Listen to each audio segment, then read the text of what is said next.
사랑하는 할랜드 성도 여러분 안녕하십니까? 박현수 목사입니다.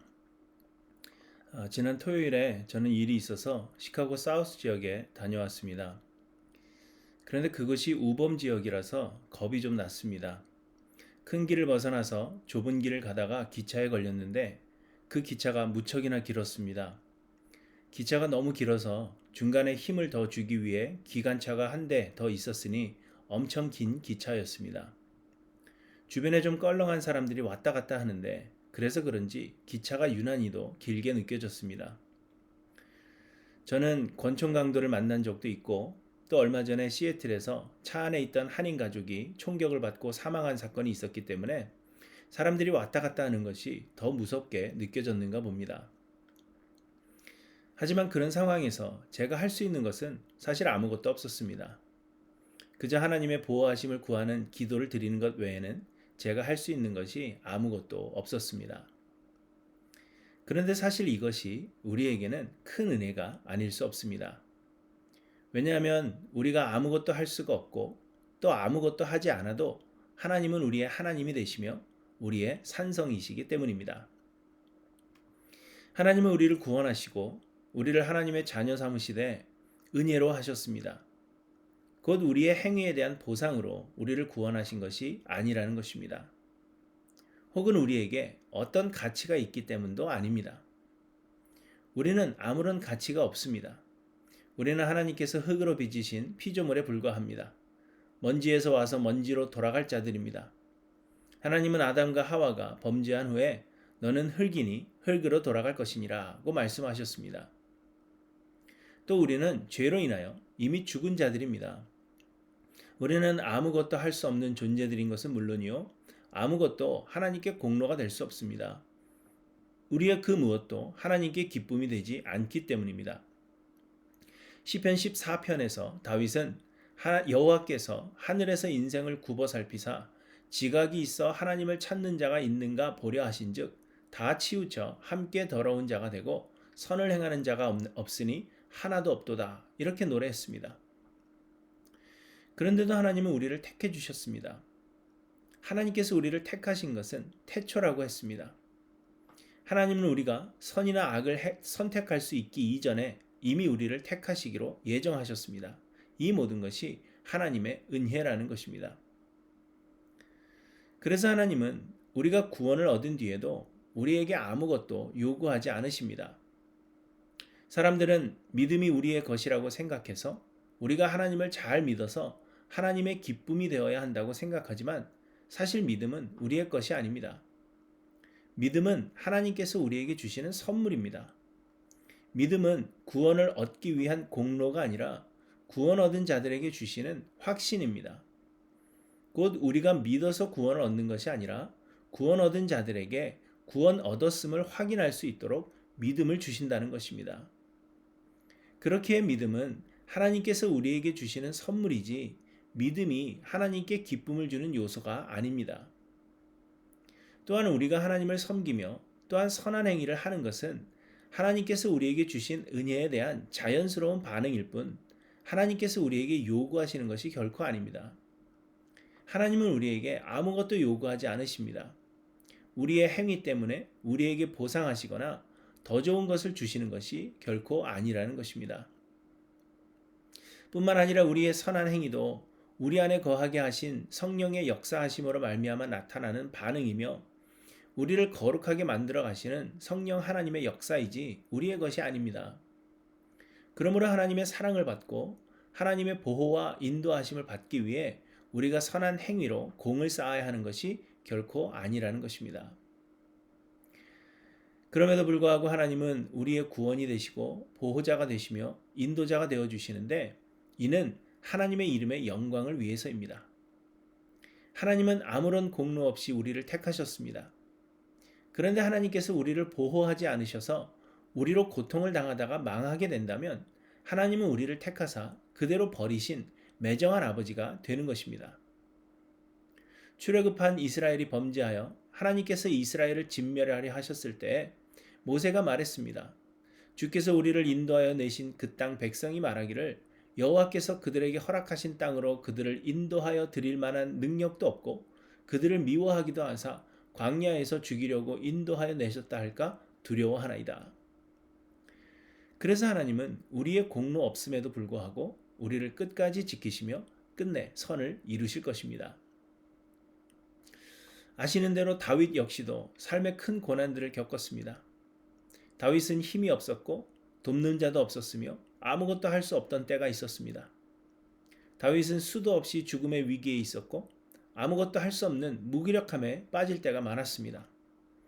아마도 시편 31편은 그러한 때에 다윗이 지은 시가 아닐까 그렇게 생각이 됩니다. 그런데 다윗은 하나님의 인도하심과 보호를 간구하며 3절에 이렇게 간구합니다. 주는 나의 반석과 산성이시니 그러므로 주의 이름을 생각하셔서 나를 인도하시고 지도하소서. 하나님께서 다윗을 보호하실 이유는 다윗의 선한 행위나 가치 때문이 아니라 주의 이름을 생각하셔서입니다. 그래서 다윗은 14절에 여호와여 그러하여도 나는 주께 의지하고 말하기를 주는 내 하나님이시라 하였나이다. 이렇게 고백합니다. 다윗은 그저 하나님의 하나님 되심에 모든 것을 맡긴다는 것입니다. 9절에 다윗은 내게 은혜를 베푸소서 내가 근심 때문에 눈과 영혼과 몸이 쇠하였나이다. 이렇게 고백하며 은혜를 구합니다. 다윗은 내 일생을 슬픔으로 보내며 나의 연수를 탄식으로 보내며 내 기력이 나의 죄악 때문에 약하여지며 나의 뼈가 쇠하도소이다. 이렇게 그의 엄청난 고통을 호소합니다. 내가 모든 대적들 때문에 욕을 당하고 내 이웃에게서는 심히 당하니 내 친구가 놀라고 길에서 보는 자가 나를 피하였나이다 라고 말하며 내가 잊어버린 바 됨이 죽은 자를 마음에 두지 아니함 같고 깨진 그릇과 같으니이다 이렇게 말합니다. 다윗은 지금 아무것도 할 수 없는 절망적인 상황 가운데 있습니다.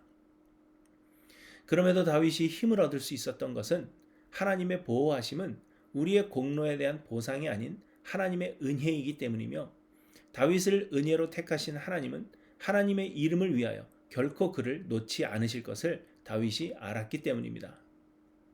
그래서 다윗은 그저 하나님께 기도하는 것입니다. 19절에 주를 두려워하는 자를 위하여 쌓아두신 은혜 곧 주께 피하는 자를 위하여 인생 앞에 베푸신 은혜가 어찌 그리 큰지요. 이렇게 노래합니다. 22절에는 내가 놀라서 말하기를 주의 목전에서 끊어졌다 하였사오나 내가 주께 부르짖을 때 주께서 나의 간구하는 소리를 들으셨나이다. 이렇게 노래합니다. 사랑하는 성도 여러분, 우리의 삶에도 많은 고통이 있을 것이요 우리가 아무것도 할 수 없는 무기력한 상태도 찾아올 것입니다. 나에게 그 어떤 공로도 없기 때문에 우리는 더 좌절할 수밖에 없습니다. 그러나 하나님의 택하심은 조건 없는 은혜요. 그래서 하나님은 하나님의 영광을 위하여 우리를 끝까지 보호하심을 기억하시기 바랍니다. 그러므로 하나님께 그저 간구하십시오. 우리의 능력이나 주변의 환경을 보고 두려워하지 마시고 하나님만을 바라보고 힘을 얻으시기를 간절히 소망합니다. 모든 것이 우리의 공로가 아닌 하나님의 은혜입니다.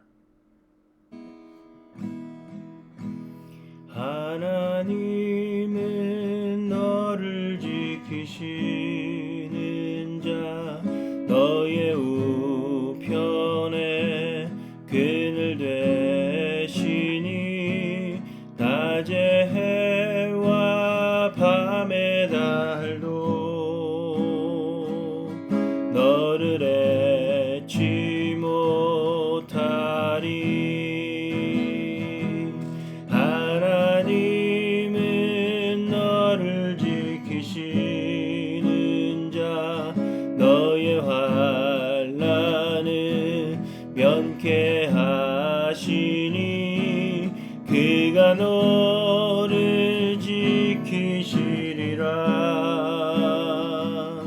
너의 출입을 지키시리라.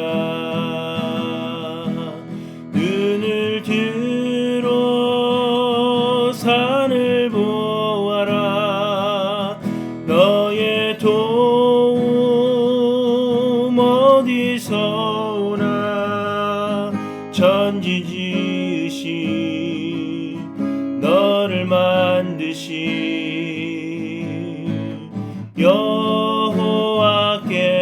여호와께로다. 하나님은 너를 지키시니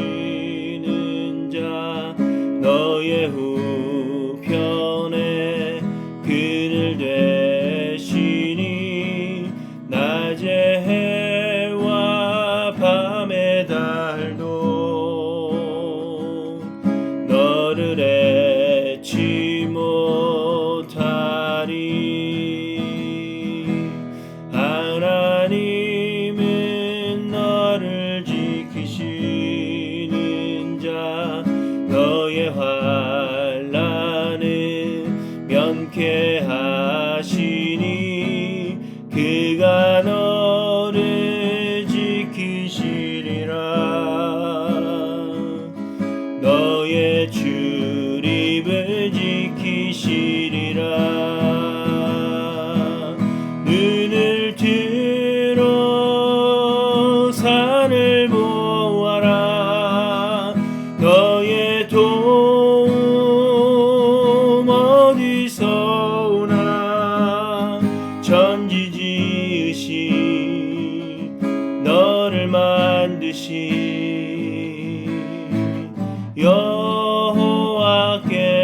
여호와께로다. 눈을 들어 산을 보아라. 너의 도움 어디서 오나. 천지 지으신 너를 만드신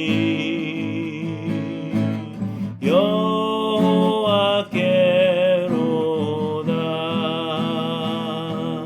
눈을 들어 산을 보아라. 너의 도움 어디서 오나. 천지 지으신 너를 만드신 여호와께로다.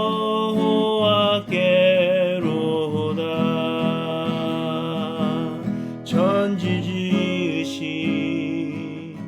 너를 만드신